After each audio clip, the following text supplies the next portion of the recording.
I can remember being home from school with tonsillitis and writing stories in bed to pass the time. I guess when you turn off the main road, you have to be prepared to see some funny houses. I was in enough to get along with people.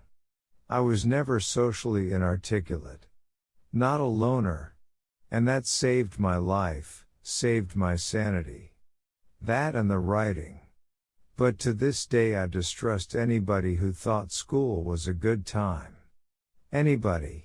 I think there ought to be some serious discussion by smart people, really smart people, about whether or not proliferation of things like the smoking gun and TMZ and YouTube and the whole celebrity culture is healthy. And as a writer, one of the things that I've always been interested in doing is actually invading your comfort space. Because that's what we're supposed to do. Get under your skin, and make you react. Talent is cheaper than table salt. What separates the talented individual from the successful one is a lot of hard work. Every book you pick up has its own lesson or lessons, and quite often the bad books have more to teach than the good ones.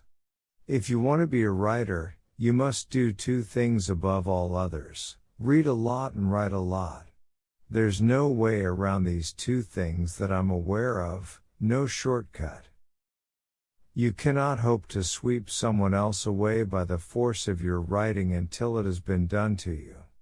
I'm still in love with what I do, with the idea of making things up, so hours when I write always feel like very blessed hours to me.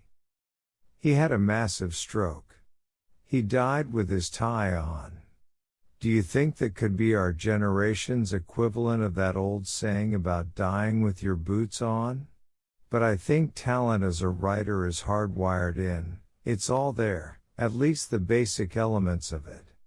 You can't change it any more than you can choose whether to be right-handed or left-handed. But I think there are a set of experiences that turn a potential writer into a working writer, and then there are places in your life where you start to recognize what you want to do. We like to think about how smart we are. But I think talent as a writer is hardwired in. It's all there, at least the basic elements of it. You can't change it any more than you can choose whether to be right-handed or left-handed.